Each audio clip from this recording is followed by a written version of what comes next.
Avi. So I'll be talking about this powerful probabilistic technique, dependent random choice, which has been used in recent years to solve or make significant progress on a large number of old open questions in combinatorics. For example, we'll see two problems that appeared in a paper of Paul Erdős from 1981, which he called on the combinatorial problems I would most like to see solved. And we'll discuss the solution of those problems amongst others. So what is this? What is the probabilistic method? Dependent random choice is an example of the probabilistic method. To prove that a structure with certain desired properties exists, one defines an appropriate probability space of structures and then shows that the desired properties hold with positive probability. So it shows that something exists with positive probability without actually finding the thing that you're looking for. And this idea was pioneered by Paul Erdős. One of the classical examples of this has to do with Ramsey numbers. The Ramsey number R of n is the minimum n such that every two-edge coloring of the complete graph on big N vertices contains a monochromatic complete graph on little n vertices. So monochromatic here. So every edge you give the color red or blue. And you would like to find some little n vertices where all of the little n choose 2 pairs are the same color, either all red or all blue. And it was very unclear how these numbers should grow. There's a nice pigeonhole argument which shows that R of n is at most 4 to the n. And then it took a while before Erdős realized that it should grow exponentially. And it's a simple idea. So you color every edge of the complete graph on 2 to the n over 2 vertices uniformly at random. And then a clique on n vertices will be monochromatic with probability 2 times 2 to the minus n choose 2. So each edge is probability half of being red. And since there's n choose 2 edges and they're independent, you'll have 2 to the minus n choose 2 probability that they're all red. And twice that it's monochromatic because they could either be all red or all blue. By the union bound over all subsets of size little n, the probability that there's a monochromatic Kn is at most big N choose little n times 2 to the minus n choose 2. And if you use the fact that big N is 2 to the n over 2 and you substitute it in, this is less than 1. In fact, it's tending to 0. And so therefore, with positive probability, there'll be no monochromatic Kn. And therefore, there is a coloring without any monochromatic cliques of order little n. OK, so that's the proof. It's a random coloring. One natural question to ask is to find an explicit coloring giving an exponential lower bound. Can you find a coloring, some nice descriptive way of saying this is a coloring with no monochromatic clique of order little n? This has been a very hard problem that people have worked on over many years. There was a little bit of progress where there was a super polynomial bound found by Frankel and Wilson. And then there was much more progress in recent years by Barak, Rao, Shaltiel, Wigderson, Chattopadhyay, Zuckerman, and Cohen very recently. These have been huge progress in the right direction, but we're still not there yet. So it's still open, this question. And if you notice here, you start off with combinatorialists, but now it's really computer scientists in the last decade who've made a lot of breakthroughs here. And so it's ideas from computer science that really have been making big progress on this. OK. So what is this dependent random choice idea? This is, says that the rough claim is that every dense graph G contains a large vertex subset U in which every set of little d vertices has many common neighbors. So little d you may think of as something small, maybe a constant. Dense here you may think of as a constant fraction of the pairs or edges, but actually if you have a graph with n vertices, you can use this idea and it's quite useful even if your graph only has n to the 1.9 edges. So dense is, in a rather mild sense, it's dense. And large here is often linear or nearly linear, although sometimes you do want it to be. It's enough if it's a little bit if it's small. So you'd like this large vertex subset which has this nice property. This is really helpful for embedding graphs. And many problems boil down to embedding subgraphs into your original graph. So how do you find this large subset U? Well, I've told you we'll try to use the probabilistic method. It's a randomized thing.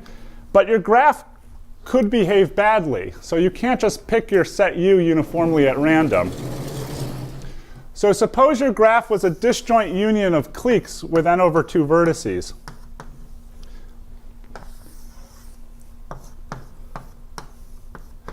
Now, if you pick a random subset of vertices here, you'll likely get roughly the same proportion from the 2 cliques, if this was your U. Now, this is a bad set here because this is a disjoint union of 2 cliques, so there's no edges going across. If you take one vertex on the left side and one vertex on the right side, they have no common neighbors. So this would be bad. You wouldn't want to take U to cross both sets. So you somehow want to find in your graph that you have these 2 cliques. These are nice objects. If you picked U to be these cliques on either of the cliques on n over 2 vertices, it would work quite well, but you can't pick across. So you somehow have to see this in the graph. And graphs can be presented to you in very strange ways. So you somehow want to pick out a nice U in some special way. So there's a very clever idea here. And this idea originated, early versions originated in works of Gowers and Rudel, and then it was refined in later works by Kostochka and Sudakov, and since has been used by many people. So what's the proof idea? So how are we going to pick out this nice subset U? We're going to pick out a small random set R. And then we're going to let U be the set of common neighbors of R. So those vertices which are adjacent to every vertex in R. So we'll pick out this small little set R. And then we'll pick out every vertex that's adjacent to all the vertices in R. So R is the common neighborhood of U. OK, so that's what's supposed to be drawn here. So as G is dense, you can check that the expected size of U will be large. So if you have lots of edges and you pick R appropriately, you expect U to be a large set. That's one of the things you'd like to have in this claim. The second thing you'd like to have is that every set of little d vertices has many common neighbors. So suppose you had a set of little d vertices with only few common neighbors. You want to say it's very unlikely that those vertices will, all d of them will be inside U. So for that to happen, for all those d vertices to be in U, they have to be common neighbors of this, they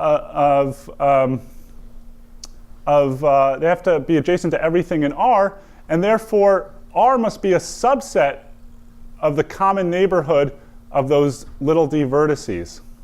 And since they only have few common neighbors, it's unlikely that R is going to be picked among these few common neighbors. So you're skewing away from that. And if you pick the right parameters, you expect not to contain any such d vertices. OK, so that's the basic idea. You can make this all quantitative. It usually has a lot of parameters involved, but this is the basic idea. Sometimes you'd like U to be linear size, and then you can't get every set of d vertices to have many common neighbors. You can get almost all sets to have d vertices. So there's examples which show that you can't get linear size, you can get almost linear size.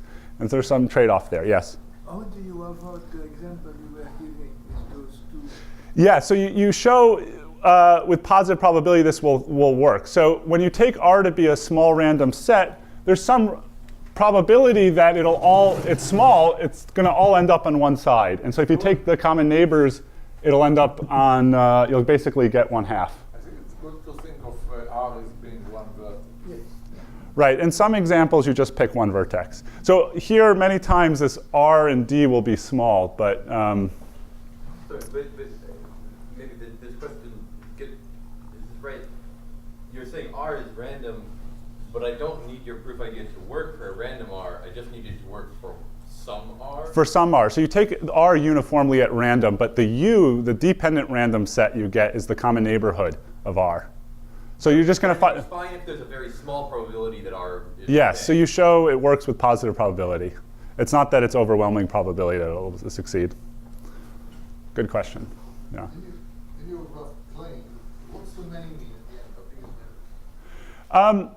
It depends on the application, but if your graph is dense in the sense of a constant fraction of your edges, you can get this to be linear sometimes. With the trade-off that it's not every set, but almost all sets. And for certain applications, that's enough. Yeah. So I wrote this all qualitatively, but it can be made quantitative, but I think it's clearer actually in the qualitative version. So I want to tell you about some of the various applications it's had.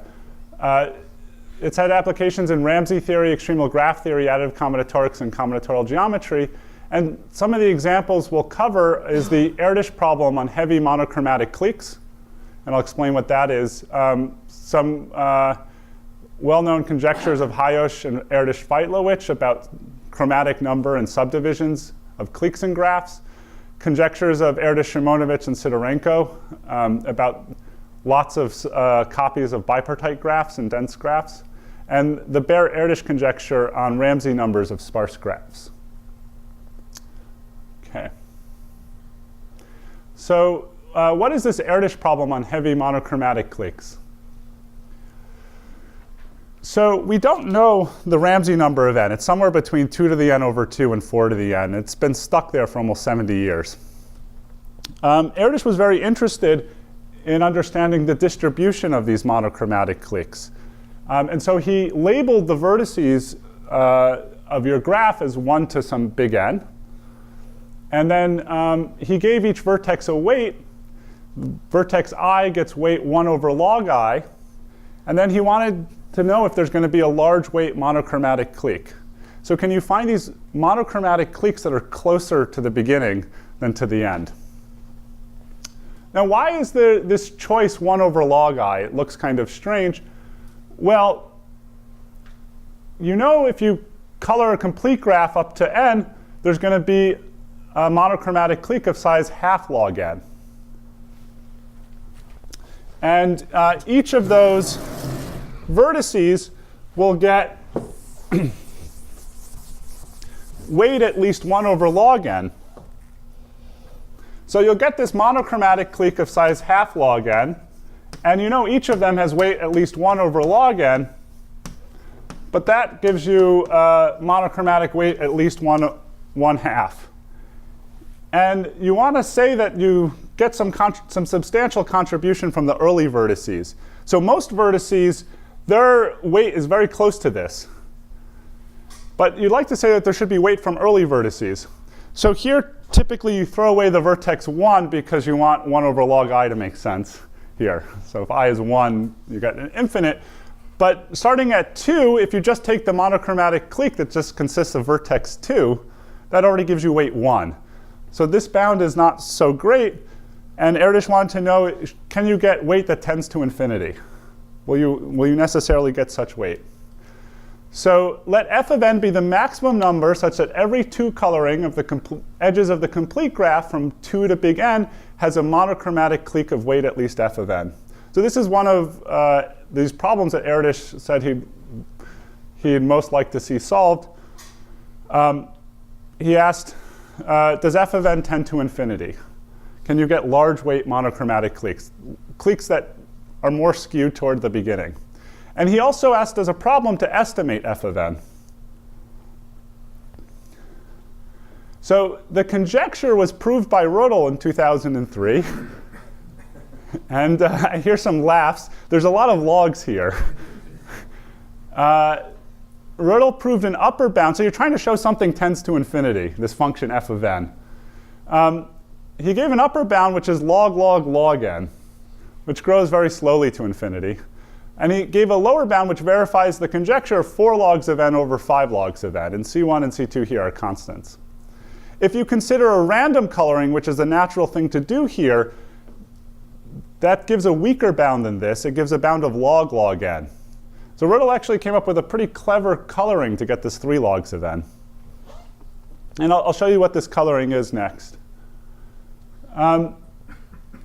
So the first thing he does is he partitions the vertex set from 2 to big N into S equals log n intervals.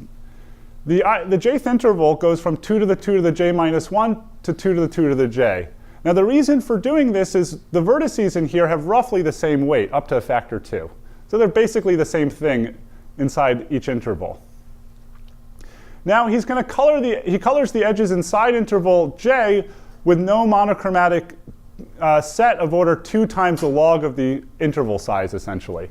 So you get no monochromatic set of size 2 to the j plus 1. This is coming from the lower bound on Ramsey numbers that we saw earlier. So this ij contributes weight at most 2 to the j plus 1 divided by, so that's the clique size, divided by log 2 to the 2 to the j minus 1. This is the maximum possible weight you would get from a vertex in this interval, which is 4. So ij contributes weight at most 4 to the weight of any monochromatic clique. If you look at just the intersection with ij, you get weight at most 4 from that. We haven't said what you do between interval j and j prime yet. And you're going to pick a careful coloring where it's going to be monochromatic between each particular pair, but you have to decide for j and j prime what the color is going to be between them. So consider a 2-edge coloring C of the complete graph on the vertices from 1 to little s. S is the number of intervals.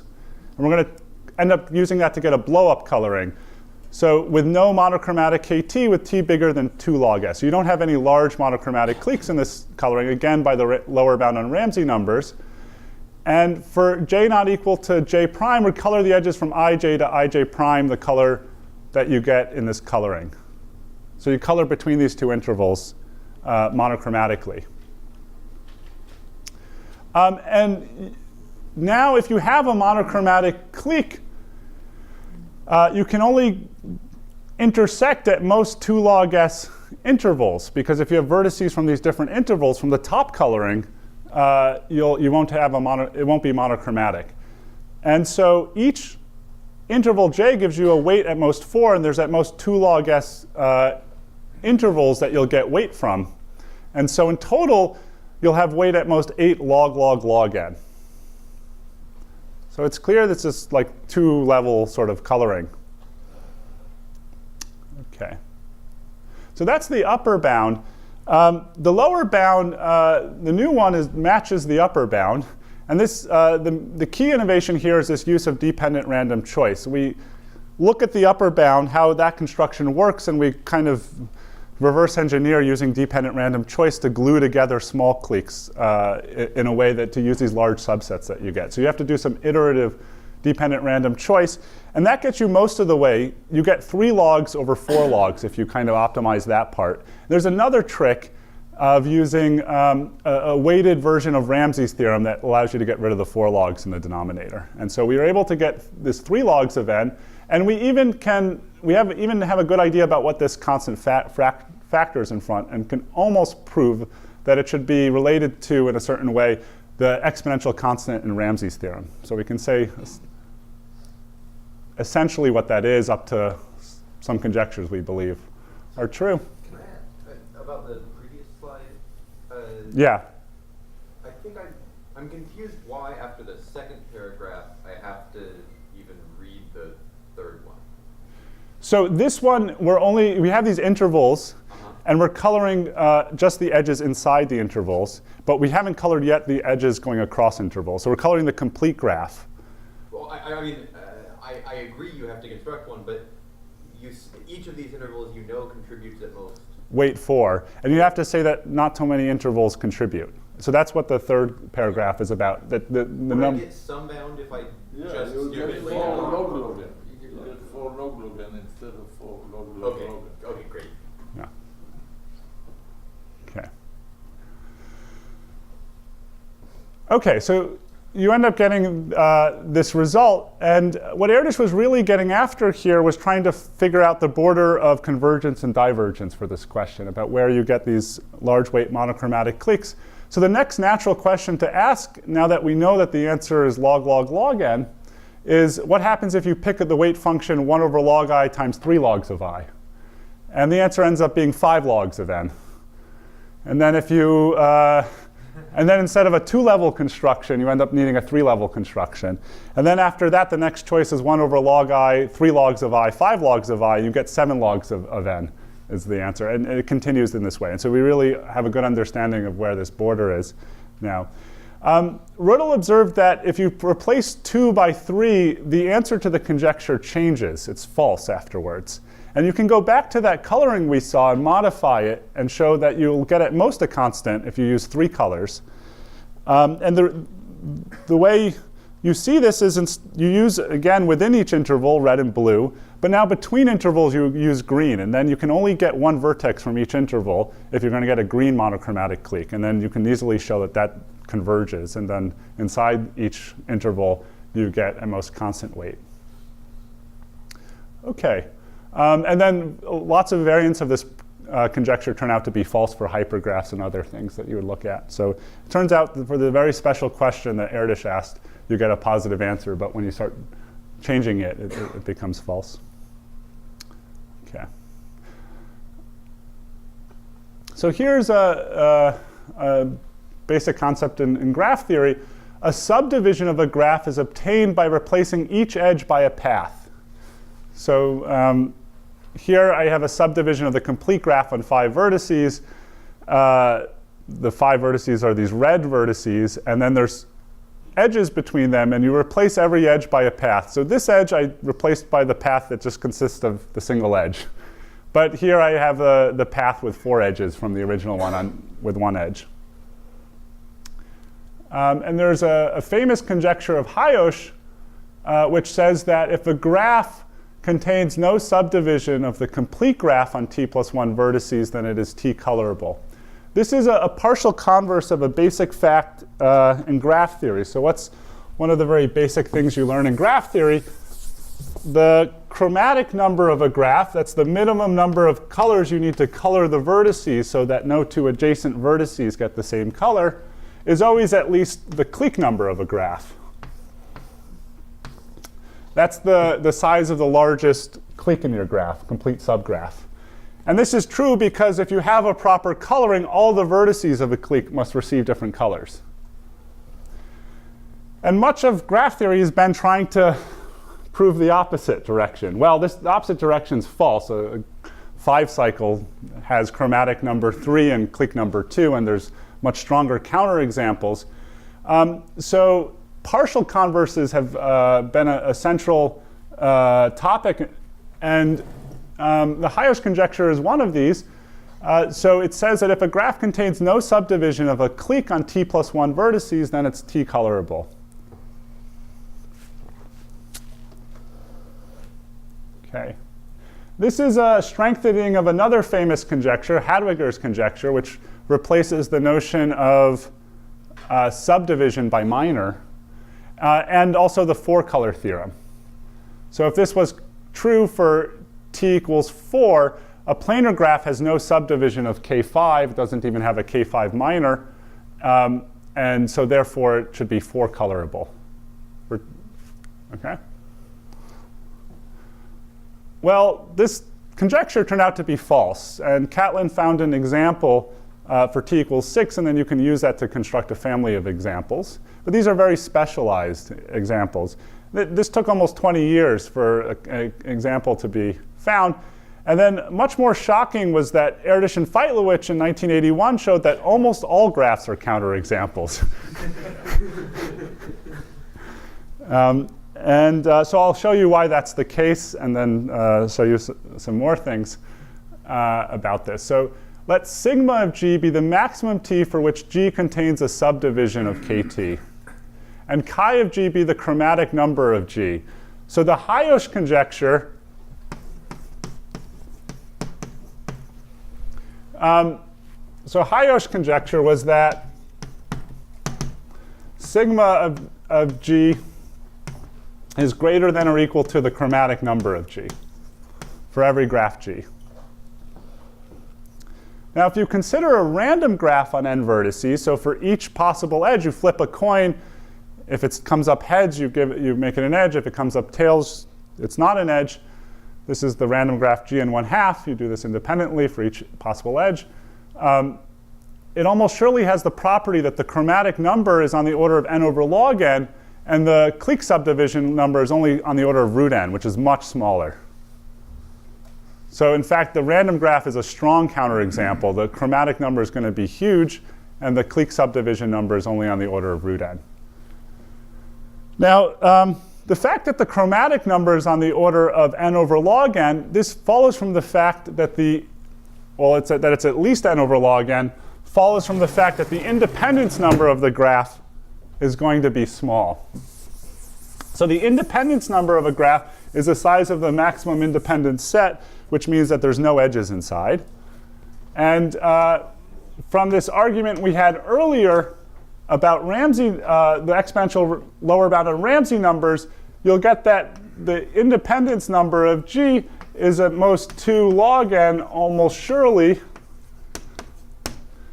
And there's a simple inequality that the chromatic number of a graph is always at least the number of vertices divided by the independence number of the graph, because each of the color classes have to form independent sets. And so from this, you get the lower bound on chi of G. The fact that the clique subdivision number is only on the order of root n is more interesting. So you can show that the random graph gn1/2 is, the edges are very well distributed, in that if you get any subset of vertices that's not too small, so just super logarithmic, larger than logarithmic in n size, then its edge density will be about 1/2. So it's very well distributed. The edges are very well distributed. So the proof of that is you look at any particular subset, you look at the probability that it's off of having density 1/2, and you apply turnoff bounds, and then you union over all those possible subsets. You consider each possible size. OK, so let's look at a subset of size 3 root n, and we're going to show that there's going to be no clique subdivision of order 3 root n. So that'll give the upper bound on sigma of G. So there's not going to be a clique subdivision on order 3 root n. So here's the 3 root n root vertices of the clique subdivision. Each pair of them are connected by a path. So each pair of them, there's some path connecting them. Now, certain pairs inside will be adjacent, but other pairs won't be adjacent. Now, the pairs that are not adjacent, you have to have a path of length at least 2 to connect those two vertices. You need to use at least one new internal vertex. How many internal vertices do you need to use to connect them? Well, there's 3 root n choose 2 total pairs in here, and about 1/2 of them are not adjacent. The pairs are not adjacent. So you'll have about this many pairs that you'll need to use at least one internal vertex. And each of these internal vertices are outside of this set of size 3 root n, and they're distinct. Now this you can check is bigger than n. So you'll need to use more than n vertices in order to connect these up, and that's impossible because the graph only has n vertices. So this is the proof of the Erdős-Fejtłowicz proof of this result. And they wanted to quantify in which sense the random graph is a strong example. Lower bound. What? That was the upper bound. Right. So the lower bound, you can in fact use dependent random choice or other techniques in order to construct it. So if you take a subset of size square root of n over 10, you can just sort of greedily go around and connect them. Each pair will have the right number of common neighbors. So they wanted to quantify how bad of a counterexample you have to the TAJÓS conjecture. And so they defined h of n as the maximum of the chromatic number divided by the clique subdivision number over all n vertex graphs. And so the TAJÓS conjecture is just that h of n is 1. And what they proved is that h of n grows at least a constant times square root of n divided by log n. And what they conjectured is that the random graph is essentially the strongest possible counterexample in a quantitative way. So the random graph is the worst possible counterexample, and formally h of n is at most a constant times square root of n over log n, that you can't find a better counterexample, a stronger counterexample. But the same guy made the conjecture. What? And he's optimizing the counterexample. No. So they're conjecturing that their counterexample is the best possible in a certain sense. That you can't Made do. the conjecture originally. TAJÓS. There was the TAJÓS conjecture, but Erdős and Feilowich conjecture this, and this also appeared in this Erdős paper on his favorite combinatorial problems that he'd most like to see solved. So with Chungbaum Lee and Benny Sudakov a few years ago, we proved that this conjecture is true. It combines several tools from combinatorics in addition to dependent random choice, and there's a number of cases there. We don't have any clue about what this constant should be. We show it's true for big C being 10 to the 250. Of course, we weren't optimizing on the big C, but and there's still a number of interesting questions here left over. For example, the TAJÓS conjecture is still open in two cases, 4 and 5. And Hadwiger's conjecture is open in all the large cases. So TAJÓS is likely true. Hadwiger's is likely true. Seems. I think it's like, I mean, I've played with it enough. I don't know, Paul, do you think the Hadwiger's, okay. Uh-huh. There's these examples that look like they should be counterexample, not counterexamples, but they're special cases that look like one should get a counterexample from it, but they've resisted all attacks, so maybe it should be true. Okay. So let's turn to some questions that start in Ramsey theory. The philosophy of Ramsey theory is that large systems contain patterns. And if it's large enough, not only do you contain some patterns, you should contain lots of patterns. And a basic question you could ask in Ramsey theory is, if you have a fixed graph H, how many monochromatic copies of it must there be in every two-edge coloring of the complete graph on little n vertices? And if you fix H, it's not hard to show that at least a constant fraction, depending on H, as you let n grow, will be monochromatic. And the question is, what is this constant fraction? This is known as the Ramsey multiplicity constant. Now was a very nice conjecture about this, that for each graph H, the random two-edge coloring of the complete graph on n vertices in expectation asymptotically minimizes the number of monochromatic copies of H over all two-edge colorings of Kn.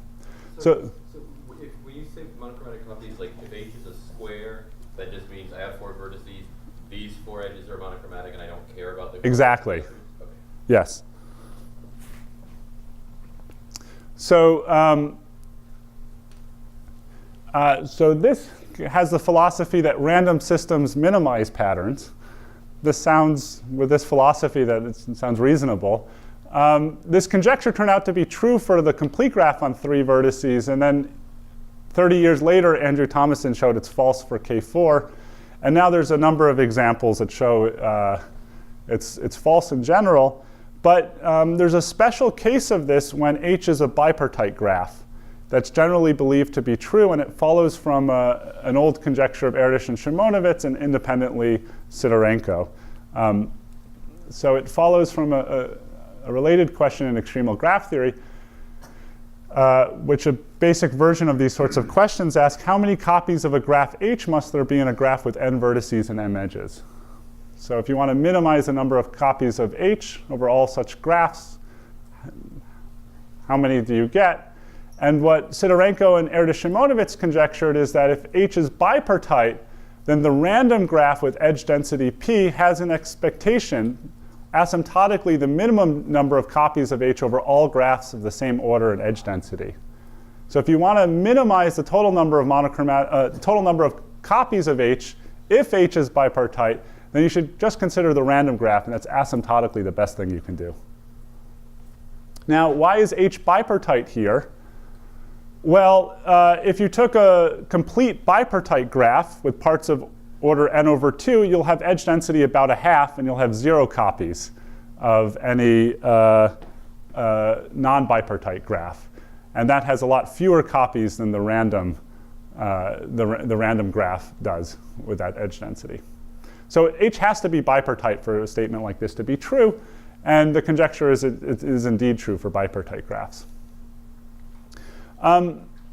This was known to be true for trees, complete bipartite graphs, even cycles, and cubes. In the beginning, these are some very special classes of graphs where you can either use basic properties of them or symmetry that they have in order to prove it.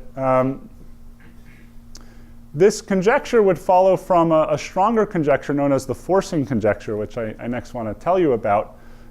These questions have connections to matrix theory. There's some nice inequalities and conjectured inequalities in matrix theory and Markov chains and graph limits and quasi-randomness. And we'll see a few of these things next.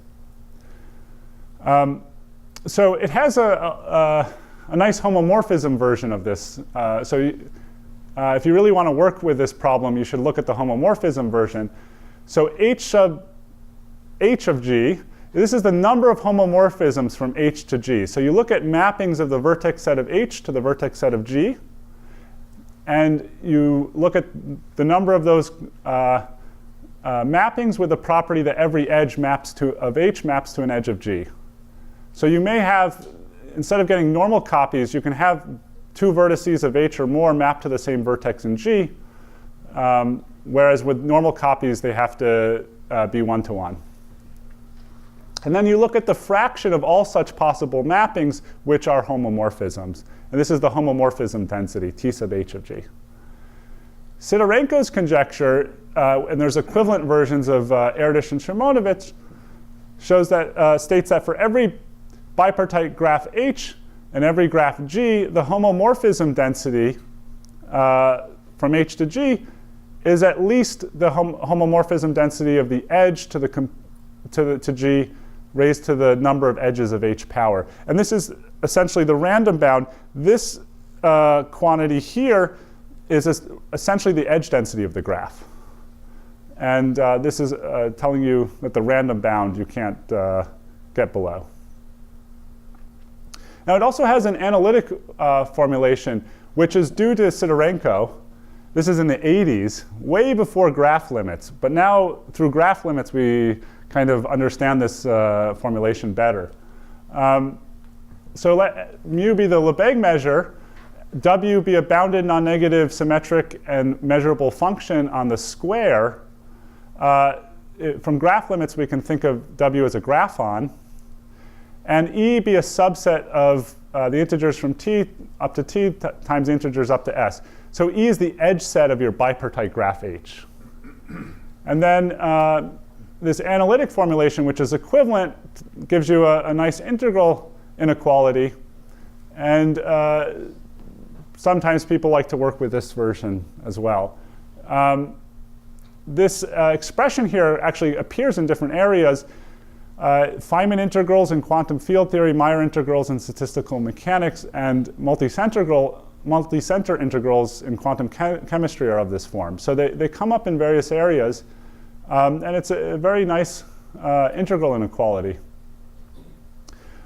So this Sidorenko's conjecture pops up in different areas, and it would follow from the stronger forcing conjecture, which has to do with quasi-random properties of graphs. So this was pioneered by Chung, Graham, and Wilson. A large number of interesting graph properties which are satisfied by random graphs turn out to all be equivalent. So there's these, you can write down this long list of interesting properties that look very different from each other, and it turns out that they're equivalent. Yeah, could you go back to the previous slide? Yeah. So are there cases where this is known? Right, so this is known, so E would be the edge set of your bipartite graph H. And whenever we know Sidorenko's conjecture in the previous version, they're equivalent. So you know it in this version. So if your edge set, say, E was equal to this product, then we know this is true. And there it's follows from Holder's inequality. Yeah, yeah. But in general, E could be a quite complicated subset of the product, and we don't know it in general. For example, the smallest example that I know we don't know it for is K55 minus a 10 cycle. So this is a bipartite graph with 5 vertices in each part, and you delete the edges of a 10 cycle going across the 2 parts.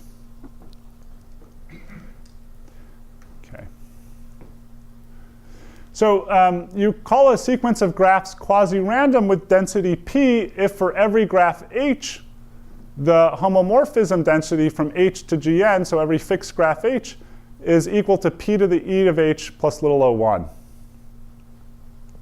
If g of n, you picked a sequence of random graphs, so the nth graph is a random graph on n vertices, it'll almost surely have this property that all the densities of small graphs will be about p to the e of h. So that's a quasi-random graph with density p. And it turns out that this is a very local property, but it's equivalent to every large subset having density close to p. And there's many other, there's a nice spectral version about the second largest eigenvalue being little o n. That turns out to be equivalent.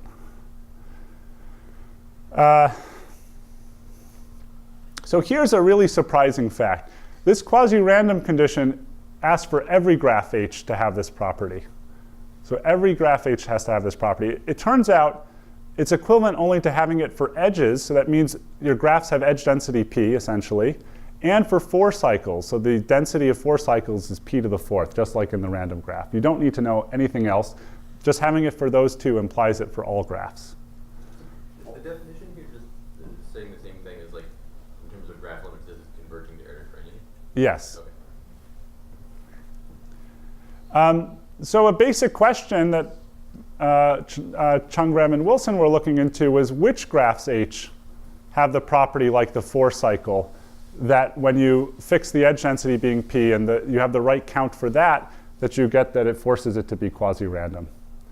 So that's what it's saying, that if you had a graph in the graph limit sense with the 4 cycle density being P to the 4th and the edge density being P, then it actually forces it to be this Erdős-Rényi random graphon with just constant value p everywhere in the limit.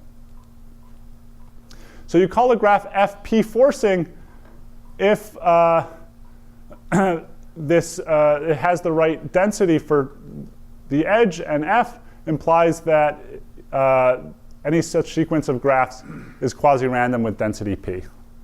So the previous thing was just saying that the 4 cycle is p forcing for every p. And f is forcing if it is p forcing for all p. So which graphs are forcing? They showed that, in fact, that even cycles are forcing, so not just the 4 cycle. And Skokin and Tommen showed that complete bipartite graphs are forcing. And the forcing conjecture says that a graph is forcing if and only if it is bipartite and contains a cycle. Now, the bipartite has to do with the fact that non-bipartite graphs, you can go between these examples with too many and too few and not be in this quasi-random state.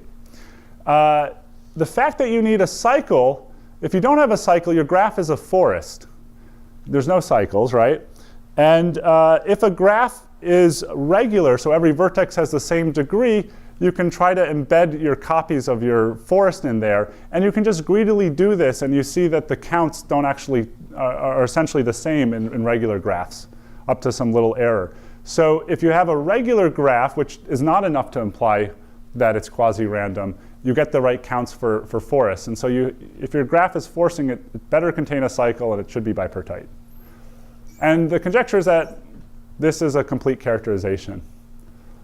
And it implies Sidorenko's conjecture, and it gives you even a stronger stability result for it. It shows that it's robust. Okay. So there's been some progress using this dependent random choice technique. So in 2010, with David Conlin and Benny Sudikov, we used dependent random choice together with a tensor power trick.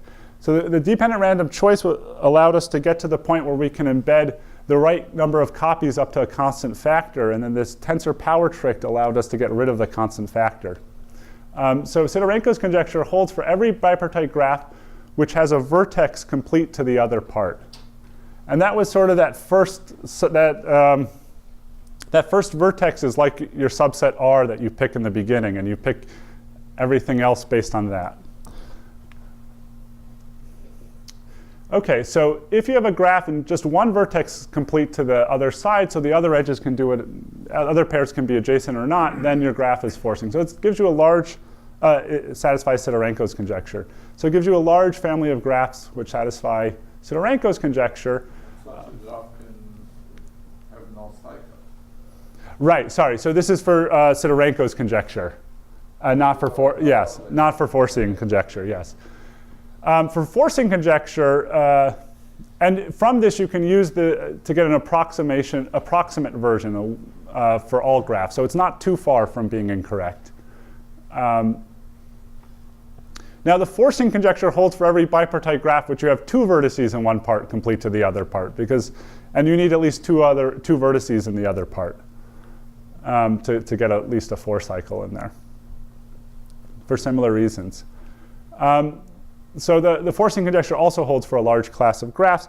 Since this work, there's been a lot more work. Balázs-Szegedy had an alternative technique using entropy inequalities. It's very nice work. And he found a larger class than this, which Sidorenko's conjecture holds for. And since then, there's been further work by Conlin, Kim, Lee, and Lee, and also by Szegedy, which gives even more examples. It turns out from these works, it appears that whenever you can use this dependent random choice technique, you can also use these entropy inequalities and vice versa. It seems that it's giving you the same class of graphs. But it's resisted, these methods have resisted this K55 minus a 10 cycle. So this is an interesting special case. And some people think Sidorenko's conjecture should be false for this particular graph. That these methods kind of actually characterize when these inequalities are correct. Okay. So in the remaining time, I want to talk about Ramsey numbers of graphs. So a Ramsey number of a graph H is the minimum big N such that every two-edge coloring of the complete graph on n vertices contains a monochromatic copy of graph H. So we saw this earlier for complete graphs, and now we're looking for other graphs H. We know for the complete graph that the Ramsey number grows exponentially in the number of vertices. And Burr and Erdish asked a number of questions about how large is the Ramsey number for sparse graphs on n vertices. So if it's sparse in a certain sense, actually they made a number of conjectures that the Ramsey number should even be linear in the number of vertices. And there was since been a lot of progress on this. So in particular, if you have a bounded degree graph, so each vertex has degree at most d, they conjecture that the Ramsey number is not exponential, but only linear in the number of vertices. And this was proved using this regularity method that we saw from the first talk. There's a very nice proof where you use the Samarit's regularity lemma. It gives an upper bound on this constant, which is an exponential tower of 2s of height exponential in d. This is a huge upper bound, and since then people have been trying to improve on these bounds. It looks like the correct conjecture is that C of d should grow exponentially in d, and there's been progress in this direction. There was a double exponential bound using some form of weak regularity. And then there was a greedy embedding method introduced by Graham, Rudel, and Rachinsky, where they got a lower bound which was exponential in d, and upper bound which is exponential in d times log squared d. For graphs of bounded chromatic number, Benny Sudikov and I proved that this is indeed the right sort of behavior, that you can get rid of that logarithmic factor. And this was an application of dependent random choice, and it was very helpful here to use the version where you get a large subset of vertices, and just almost all small subsets have lots of common neighbors. And we first did it for bipartite graphs, and then you have to iterate this idea inside you several times in order to get graphs of bounded chromatic number. So this D is a chromatic number. The D in the upper bound. No, so the chromatic number is an absolute constant. And you think of d and n as variables. So there's actually it's like k times d, where k is the chromatic number. What is D? D is the maximum degree of the vertices in the graph. So, David Conlin independently did it for bipartite graphs, and then that's how we started collaborating on these various projects. We independently discovered this and noticed that these sort of techniques were useful for other problems as well. Together, later we found an improvement on the bound for general graphs, which we got rid of one of the logarithmic factors. Now this was a lot of work. It was a development around the greedy embedding method introduced by Graham Rudel-Rachinski. And having worked on these problems for a while, it turned out that this problem is closely related to a number of other questions that are central in graph Ramsey theory about induced Ramsey numbers and the Erdős-Heinel conjecture. And getting rid of this logarithm is, I think, going to end up being essentially the same as proving the Erdős-Heinel conjecture. So there's various problems where you see the wrong bounds in this area. And the reason you see the wrong bounds is for the same reason. And I think if one of these problems gets solved, all the rest will follow as well. So you can pick your favorite one amongst them to try to study and work on it and get rid of this. But we're hitting the same problem in all these problems. OK, so this is for bounded degree graphs. Now there was a strengthening of this conjecture that they also made for D-degenerate graphs.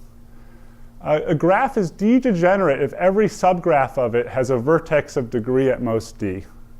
So an example would be a star, which is one vertex complete to all the other vertices, and that's all you have in your graph. Now that has huge maximum degree, so the previous theorem doesn't apply, but you still think of this as a sparse graph. Or planar graphs is another example where you can have unbounded degree, but you think of it as a sparse graph. So D-degenerate graphs is a very natural notion of sparseness in graphs. And what they conjectured is that for D-degenerate graphs, that you have this linear upper bound on the Ramsey number. Sorry, maximum degree here was supposed to be D-degenerate, the stronger conjecture. So there was big progress on this. Kostochka and Sudakov got pretty close. They proved an n to the 1 plus little o1 bound using dependent random choice. And so they got up to something here. This result, these ideas were further refined, and we got a bound of the form e to the root log n times n some years later. And recently, Chungbaum Lee, who was a postdoc with me at MIT, he proved the Burr-Erdős conjecture. This was one of my favorite problems. And it turns out that all the methods we had been developing here were on the right track. So he very beautifully used dependent random choice together with some very clever embedding methods, weighted embedding methods, in order to prove the Burr-Erdős conjecture. And this is a very nice work that Chungbaum did. So these techniques have been really powerful, and a lot of these questions we've been looking into have been solved recently using them. Now you can ask similar questions for hypergraphs. So a graph has the property that each edge is a pair of vertices. For a k-uniform hypergraph, each edge is a k-tuple of vertices. And the Ramsey number of a hypergraph is the minimum big N such that every two-edge coloring of the complete graph on big N vertices contains a monochromatic copy of H. And as we saw earlier, Burr and Erdős conjectured that if you have a graph and it has bounded maximum degree, then the Ramsey number grows linear in the number of vertices. And you can ask the same question for k-uniform hypergraphs. With the development of the hypergraph regularity method about a decade ago, people were able to use that in order to get lots of results in extremal combinatorics and Ramsey theory. And this team, Cooley, Fontelakis, Kuhn, and Ostis, and independently Nagel, Rudel, Olsen, and Schacht used these techniques in order to prove the case k equals 3. Notice that even though they had the whole hypergraph regularity machinery, these papers were only for k equals 3 because this machinery is very complicated. And then later for all k by the same first group. These are long papers that build on this machinery, but once you have the right tools, you can kind of Even though they're complicated, you can work hard and make them work. Is the same mod something very small as saying, like, I've got a fixed k-dimensional simplicial complex, you've got a simplicial complex on n vertices, I want to know when mine indent in yours? Yes, you shouldn't look at the lower order faces, but yeah, but now every face you either have is red or blue in the big one. I mean, sorry, every simplicial complex in you have the simplicial complex and its complement. Right, okay. So, because you're two coloring the k-tuples. So you partition the complete one, yeah. Okay. And so we found a new proof with David Conlin and Benny Sudakov using these dependent random choice technique that gave a tower type bound of height k. And this is the correct bound. So this bound is tight for k at least 4. And so this is the tower function, 2 to the 2 to the 2. It's of height k. And you have a delta. So you have k minus 1 2s and k2s, and you have a delta on top. K minus 1 2s, and you have a delta on top. And there's examples showing that this is essentially best possible. Now this says k at least 4. At 3, the proof, because of how it's built, you get, there's some trick involved, and you get an extra log factor in the upper bound. So it's a bit weaker, and we don't know how to get rid of that log factor. And remember, in the 2 case, we also had that same log factor. That's the best that we know. So for 2 and 3, we don't have the tight sort of bounds. And in higher, we do. So that log factor disappears in higher uniformity. Again, so this simpler proof develops dependent random choice. It's for hypergraphs. And it's since been used in other applications. Okay, so I wanted to just survey some of the types of problems that dependent random choice has been used. It came out as an alternative to the regularity method, and it was really that missing ingredient for many problems. And you had to use it in combination with a number of other tools, so it wasn't just that. You often had to combine it with several things, but it was really that missing important ingredient for a lot of problems. And so I'll finish on that. Thank you.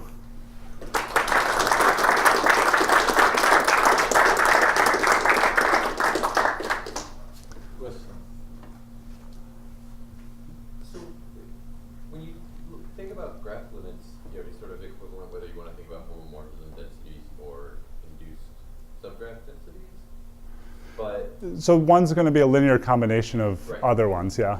But maybe I'm getting confused, but it seems like there's something about homomorphism densities that makes these forcing conjecture results possible that wouldn't be possible for induced subgraphs. Is that right?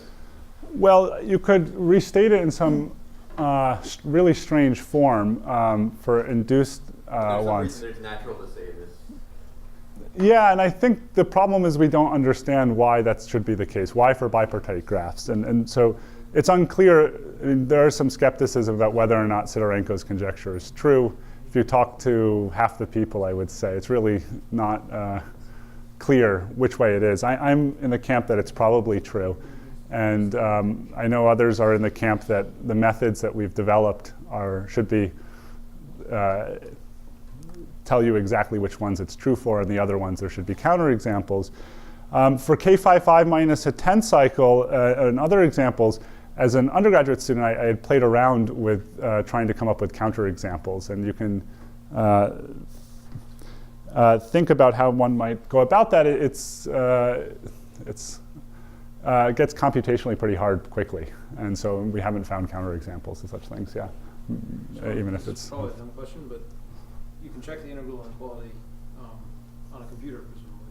For you said K55. Am I mixing up the names of the conjectures? Or? So for K55 minus a 10 cycle, you have to check this inequality is true for every function W from the 0, 1 square to 0, 1 satisfied. You can check it, right. So you can write these combinations out, but then you can try taking a net of possible outcomes and do certain things. Checked. Is this something that people have tried checking? Or? Yeah, so I know, when I was an undergrad, I started looking at such things, but I know Balázs Szegedy had given it to undergraduates as a summer project, and nothing seems to have come out of that. So it's not false, definitely not false. Well, it's computationally hard because there's a lot of variables involved, even for K55 minus a 10 cycle. Yeah.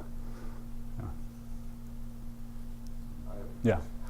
But before I have a comment, each time people say that Erdős introduced the probabilistic method, it's of course true and big time, but at the same year, Shannon used the probabilistic method to prove that good codes exist, and I think there were other papers as well around that period of time, and you can say certainly. 48, 47, yeah. Yeah, so around that time there was a few others who had introduced what we would think of as the probabilistic method as well in different contexts. But Erdős continued for many years using it when no one else was. And he really, in that sense, pioneered the method in that. So you could say he independently did it from several other people, but then he realized its importance and continued to. Well, I mean, people are, in the coding use that. theory community, people continued using the probabilistic method and proving various other codes like the LTPC code that Gallagher developed. On random graphs, he used the probabilistic method. It's so.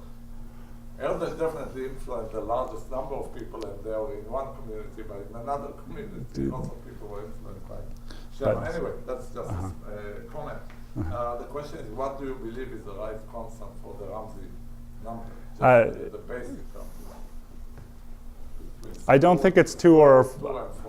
Yeah, so I don't think it's square root of 2 or 4, but I don't know what it should be. I think both of them are false, and that it's not either end, and so that makes it very interesting because now we have some room to play on either side. I've thought a good amount of Depends on either side or our lower order terms. Polynomial, the bounds are exponential, and there are some small polynomials. So the biggest improvement on the lower bound is, well, you can do this alteration method, which gets you somewhere, but then you can do the Lovász local lemma, and that gives you a constant factor better. That's essentially the best we know. And on the upper bound, there were little improvements until David Conlin gave a bound which was super polynomial. So 4 to the n divided by any polynomial in n, and so he had some expression for that. And that comes out of the idea that if the upper bound was correct that Erdős and Sekres came up with, then the graph should look quasi-random. So you can prove that based on essentially the 4-cycle count in one of your colors. And then you can use that to say that you should have an unusual, well, basically like the random graph, the right number of cliques of some small order in red or blue, and then you can use that to build larger monochromatic cliques out of this. So very careful calculation and some very nice ideas went into that. And that's the state of the art, which is still essentially 4 to the n upper bound. Yeah. Okay, let's thank Jacob for all talk.